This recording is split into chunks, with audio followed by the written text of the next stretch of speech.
Hampir 95% di Universitas Musamus itu mahasiswa rata-rata pendapatan orang tua di bawah ya.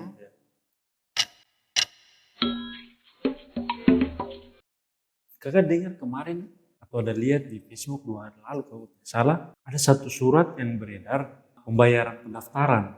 Pendaftaran masuk di untuk mahasiswa baru betul, ya. iya. Dan yang heboh itu karena dia pendaftaran itu kan 700.000 dan itu kop suratnya Musamus. Tapi memang saya tidak terlalu lihat siapa yang tanda tangan di bawah ya. Itu betul kan?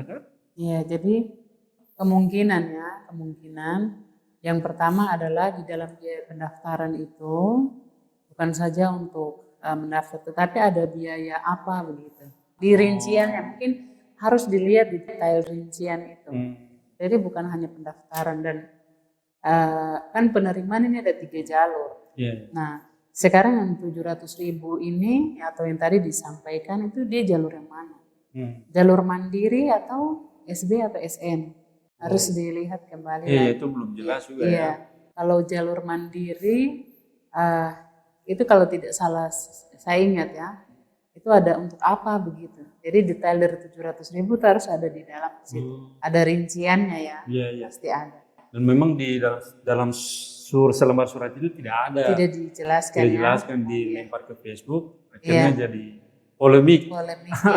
Ya. Tapi apakah ini memang berkaitan dengan isu mengenai kenaikan UKT kah? Iya, jadi kalau untuk UKT sendiri biaya tunggal itu ya, kalau di Musamus sendiri tidak naik seperti yang heboh di luar sana ya.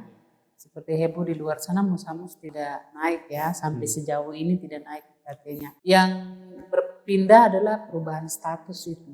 Kita dari Satker pindah ke BLU, Badan Layanan Umum, yang harus kita core-nya bisnis, tapi memberikan pelayanan yang terbaik kepada mahasiswa.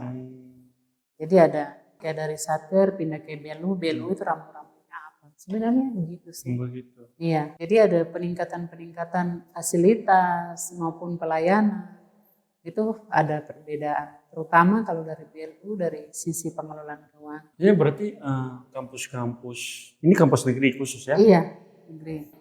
Berarti kalau kampus khusus yang negeri ini, sebelum dia pindah jadi BLU dan dia masih jadi Satker, tidak perlu kasih naik UKT begitu atau?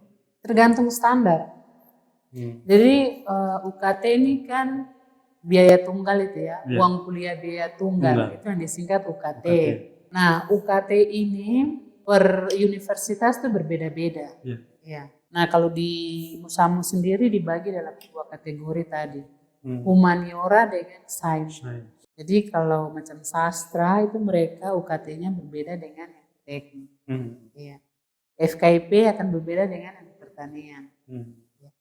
Kalau untuk fakultas pertanian, fakultas teknik itu rata-ratanya hampir sama. Kakak, misalkan ada kampus yang setelah dia jadi BLU dan kemudian dia kasih naik UKT, apakah itu berkaitan karena dia sudah jadi BLU, jadi dia sudah tidak dapat support dari pemerintah kah atau bagaimana? Jadi ketika dia berpindah ke BLU, kemudian dia naikkan UKT, itu sebenarnya ada universitas yang seperti itu. Tetapi di Musamus sendiri kita pertimbangkan, hampir 95% di Universitas Musamus itu mahasiswa rata-rata pendapatan orang tua di bawah ya. Terutama kita berpikir adik-adik yang dari kampung, dari kabupaten-kabupaten pemekaran ini. Yang kita lihat notabene orang asli Papua pendapatan ekonominya sangat rendah. Sebenarnya ada universitas lain yang begitu dia berubah status dari Satker ke BLU, dia bisa menaikkan UKT-nya. Karena itu memang merupakan salah satu sumber pendapatan UKT. Nah, di Musamus ini kita pisahkan ya. Jadi PNBP, UKT dan non-UKT. PNBP itu apa dulu? Jadi itu berkaitan dengan pembelanjaan modal itu. Iya. Jadi biaya-biaya lah, ini kita biasa bilang PNBP itu, iya. Jadi kayak APBN lah kayak gitu. Teks negaranya begitu. Iya, pokoknya ada uang lah. Dalam bentuk nominal ada di situ. Jadi kita pisahkan yang UKT itu sendiri, yang non UKT sendiri. Nah, ketika satker dari UKT itu langsung kita store ke kas negara. Oke, waktu masih jadi status satker. Masih satker. Ya. Sekarang yang BLU ini dari UKT maupun non UKT kita bisa di rekening penampungan untuk kepentingan lembaga. Iya. Jadi kalau menurut kakak itu perubahan status ini menguntungkan atau memberatkan universitas? Kalau dari sisi ini mungkin karena kita belum jalan ya, iya. full kita baru berpindah status dari bulan Mei ya, bulan Mei 24 Mei ya kalau tidak salah, Mei atau April di situ ya kita baru ada perubahan sehingga kita belum merasa ini. Karena nanti 2 tahun setelah status ini kan kita baru bisa terima renumnya. Dari pemerintah? Iya, renum dari aktivitas kita selama 2 tahun ini. Iya. Jadi kayak apa ya, remunerasi kayak apa ya, ada yang dibagi lah kayak begitu dari aktivitas kita selama 2 tahun nanti. Jadi seperti itu. Kemudian ya mungkin karena belum lama ya, kita belum ini, tapi saya pikir ini ada ke depannya ya, ke depannya mungkin ada berikan dampak positif untuk lembaga juga. Dan di situ kita dituntut untuk bagaimana memberikan pelayanan yang terbaik. Karena ada juga pasti evaluasi dari kementerian tentang penggunaan dana, itu ke inspektorat mereka lihat. Iya. Cuma bedanya di situ sih. Kemudian pelayanan-pelayanan dan untuk pendapatannya di non UKT kan kayak itu tuh tadi. Kita punya unit bisnis, kemudian dari guest house, kemudian apa ya galon itu, iya. Kantin, unit bisnis ya kantin, terus aktivitas kerjasama. Nah untuk aktivitas kerjasama sendiri pemerintah di Pemda maupun non ya itu ada peraturan kerjasamanya. Jadi misalnya kita tenaga ahli itu berapa persen dikasih ke lembaga, gitu. Melakukan penelitian dengan skop nasional itu berapa persen. Jadi sebenarnya semakin terarah sih. Jadi kita keluar untuk aktivitas di luar tuh bukan mengatasnamakan lembaga, tapi di luar tuh bawa pribadi. Iya. Cuma persenannya sedikit masuk ke kampus. Jadi kalau yang satker ini kan kita tidak bisa menarik kayak begitu. Iya. Tapi kalau ketika dia berpindah ke BLU ini bisa lah berapa persen dari misalnya dari berapa persen kita dapat dari total penelitian itu berapa persen? 10% sih itu masuk ke lembaga. Nah, iya digunakan untuk itu, untuk apa ya alat dan bahan praktikum mahasiswa, kemudian aktivitas mahasiswa dan fasilitas-fasilitas yang berarti memang selama yang saya pahami ya sebagai orang awam gitu ya. Jadi kalau satker itu ada dana, kalau waktu masih jadi status satker ada dana yang setiap tahun dikasih dari pemerintah untuk dikelola dan kemudian dilaporkan. Berarti waktu jadi masih status satker minimal ada 2 pemasukan lah ya, misalnya dari pemerintah dan kemudian dari beasiswa UKT yang dari itu. Hanya saja kalau UKT tetap masuk semua ya, kembali juga ke pemerintah. Tetap masuk ke negara. Langsung di store semuanya.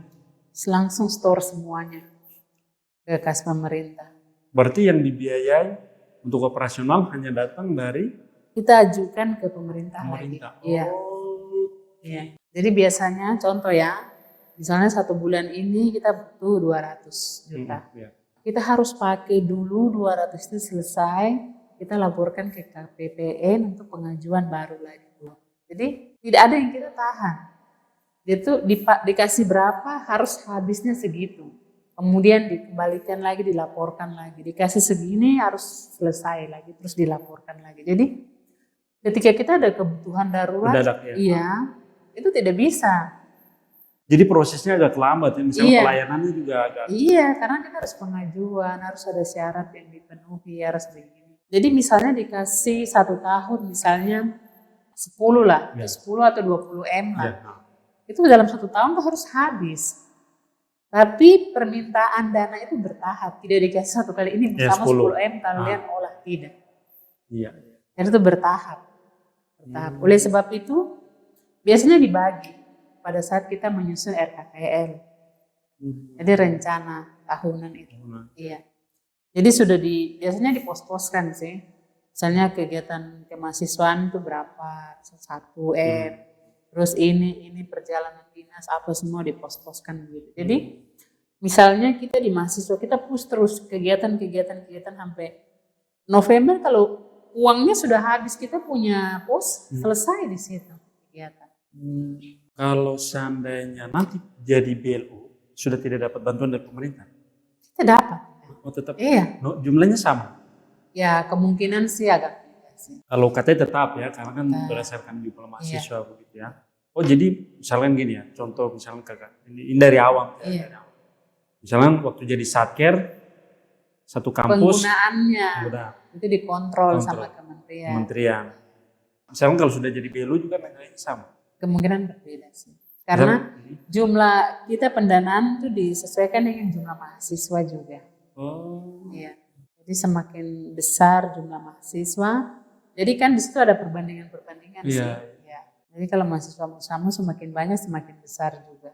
Misalkan ada satker misalnya dapat 10. Iya. Dan itu kebutuhan sudah misalkan ya, pas sudah 10 untuk 1 tahun. Begitu jadi BLU, dia jadi 5 nih misalkan. Iya. Sementara kebutuhannya 10. Iya. Nah 5 ini yang kemudian nanti harus kampus putar otak cari gitu ya. Itu yang kita punya unit usaha. Harus punya unit usaha. Jadi BLU ini sudah ini ke bisnis. Jadi kita sudah harus punya unit bisnis. Nah itu yang dari unit bisnis itu. Oke, tadi kakak bilang misalkan Iya. tidak ingin memberatkan mahasiswa. Iya. Tapi kan memang sebagian besar mahasiswa ini kan mereka dapat beasiswa. Iya. Dan selama ini ketika beasiswa mereka dipotong untuk UKT masih ada kelebihan banyak. Iya, jadi kan ini begini, bukan dipotong ya, tapi satu mahasiswa, misalnya tadi sastra, itu jumlah STP-nya 1 juta sekian. Ya. Ditambah dengan biaya hidup sekian, itu sudah plot dari kementerian KIPK ini ya, KIP ya, Kartu Indonesia Pintar Kuliah ya, dulu bidik misi itu. Nah, ketika dana itu turun, yang UKT itu langsung di-store ke kas ya. Iya, kampus. Itu langsung mereka bayar di situ. Yang sisanya biaya hidup masuk ke rekening mahasiswa. Iya. Dulu waktu satker begitu masuk ke kampus UKT itu, kampus langsung drop, langsung di-store ke kas negara, dikembalikan langsung ke kas negara. Kapan kita mau pakai uang itu? Disimpan dulu di situ ketika ada pengajuan ke depan. Jadi tidak bisa langsung dipakai, bedanya di situ. Nah, misalkan kemudian setelah BLU, dana yang biasa dari pemerintah turun dan kemudian UKT naik lah misalkan. Misalkan dari 1,7 jadi 2 juta. Berarti selama ada beasiswa tinggal dipotong aja dari beasiswa. Dari beasiswa itu kan sudah langsung dari sana. Ini kan kita ada pengelola ya, beasiswa itu ada pengelolanya. Kemudian bukan dari bidik misi saja sih, dari KIPK itu ya. Ada juga mahasiswa yang dapat dari Bank Indonesia. Kemudian ada yang dapat dari beberapa ini yang lainnya. Jadi tidak semua. Tapi hampir 95% lah itu dapat dari. Ini misalnya beasiswa misalkan total keseluruhan misalnya 5. Itu sudah hitungan pemerintah bahwa biaya hidup juga. Dan sebelum kenaikan UKT misalnya 1,7 jadi dia terima 3,3. Begitu karena kenaikan UKT, misalnya naik 300 lah katakan, 2 juta. Apakah pemerintah juga menyesuaikan dengan kenaikan UKT atau dia tetap 5 juta? Karena kan misalkan hitungannya kan harus untuk biaya hidupnya kan 3,7 lah. Tapi karena sudah kepotong 300 jadi dia cuma 3,4. Ya namanya juga beasiswa, namanya ini kan bantuan sosial ya. Jadi kalau mampunya pemerintah hanya bayar UKT saja ya UKT saja, berarti biaya hidup tanggung jawab orang tua kan. Jadi memang edukasi sih penting itu di kampus. Memang ada beberapa anak-anak yang kita sering kasih tahu bahwa namanya juga bantuan sosial dari pemerintah ya. Oleh sebab itu semester 1 sampai semester 8 itu kalian harus perhatikan waktu itu. Iya. Karena SPP bantuan itu UKT itu dari semester 1 sampai semester 8. Semester 9 ke atas itu bayar sendiri. Nah itu anak-anak mungkin karena saking keasikannya mereka lupa. Iya, iya. Lupa batas waktu, begitu semester 9 mereka bingung cari uang kemana-mana. Iya. Gitu. Kaget. Jadi kaget.